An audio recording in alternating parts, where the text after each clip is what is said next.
Lobster, you got it back yet? Lobster's a 10 on you, don't you grab it? Welcome to Lobster Magnet and Friends for the last chapter review for My Hero Month of, the final month where I'll be doing My Hero Academia manga reviews, unless you all are begging me to continue with this one. But, as far as I'm concerned, by the very, very low standards of this channel, these weren't super successful, so I'll probably stop them. Not so much because I, don't like doing, covering the manga of the series, but mostly because I don't have anyone else who's following the manga, so I've got, no one to, bounce off of for, reviews. So, for the other stuff, I like to keep up just for posterity's sake, because I can eventually drag someone into it, but for this one, not so much. So it's really, really funny because, towards the end of the month, I knew I wanted to do a video. Once we learned Gentile's backstory, I knew, oh my god, I got to do a video on this guy.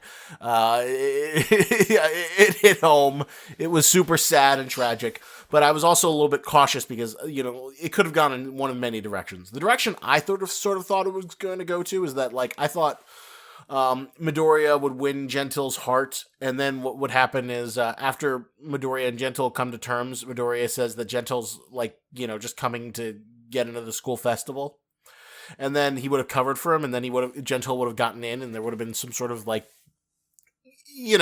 some sort of scene where Gentile helps out with the school festival using his elasticity powers for the dance number. And he gets a win where it's aha, the gentle criminal has been accepted by heroes in their minds and hearts. And he gets to make a video and then Midoriya is yeah, he's my friend. Ooh, power of friendship. And that's how the arc would have been ending. And then we would have had a later arc where, Gentile would have been used as a way to infiltrate the League of Villains.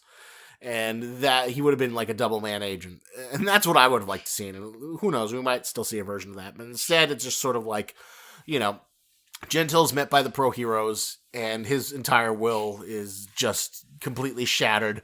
And he just sort of mitigates the damage to try and make sure that Lover is left alone. And no other bad thing happens to the people he cares about.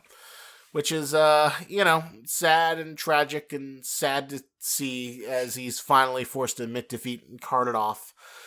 His will is broken, and that wasn't exactly the ending I was looking for in this chapter. I really wanted him to get a redemption arc, and he might still get a redemption arc.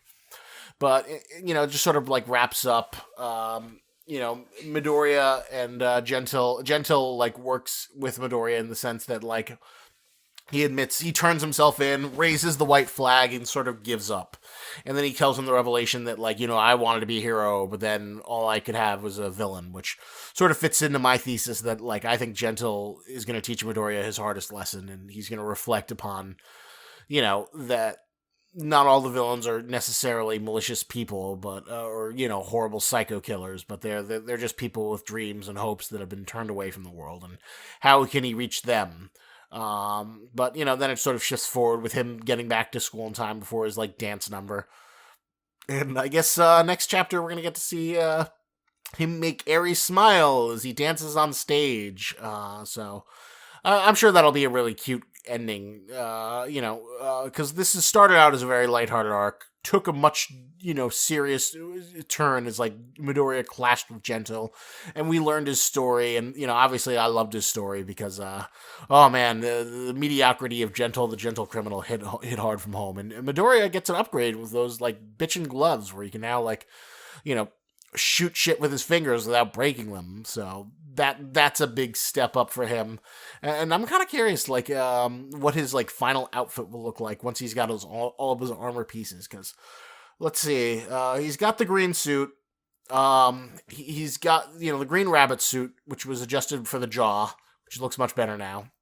He's got the shoot style, leg bracer things, and now he's got the gloves. So I don't know. I feel like maybe he's gonna get a head thing, or maybe he'll get some arm bracelets, because I feel like he's gonna become a punch boy at some point. Because so far, and also I'm pissed. Why didn't he learn breakdance fighting? We had that whole big thing with him and the pink girl. I cannot remember her name, Acid Girl, showing her off her, sick breakdancing skills. And it's like, I'm thinking like, oh, this is foreshadowing. Midoriya's going to become like a capoeira fighter. That would be pretty cool. I want to see that. I'd pay money to see that. That would be awesome.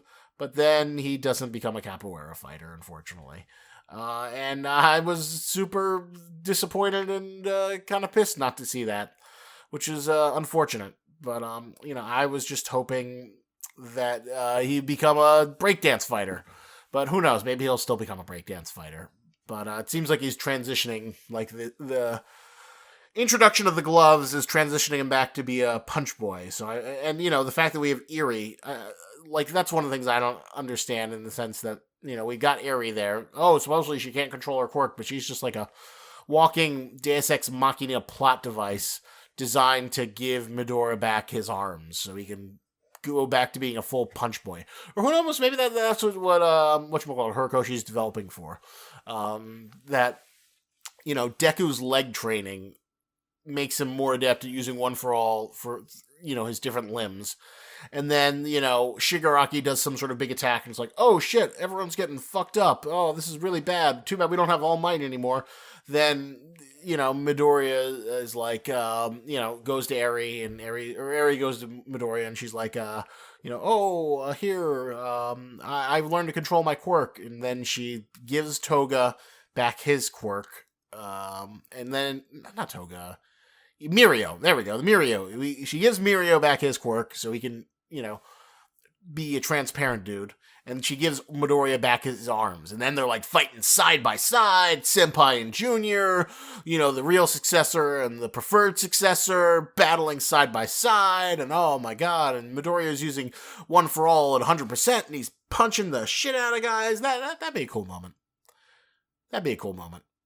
I think, Horikoshi, I think his storytelling sensibilities are a little bit not quite as good as other mangakas, but I think what he does compensate for there is that he just draws the shit out of everything. Like, the thing with the watchdog guard going, rawr, rawr, who's here? Rawr, I want to maul somebody, is super affecting just because of the fact that, he looks so scary and oppressive.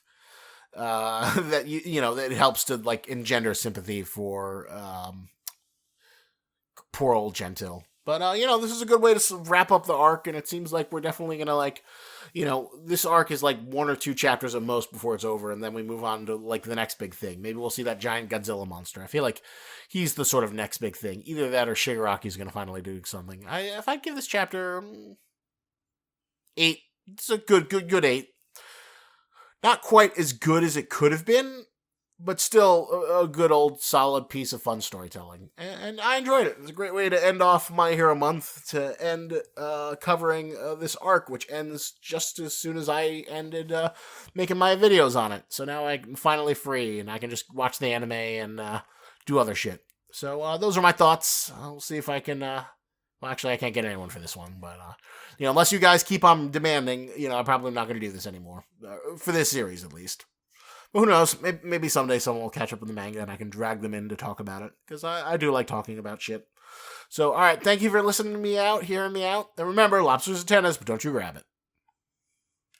Manga's made of iron, lobsters made of lights.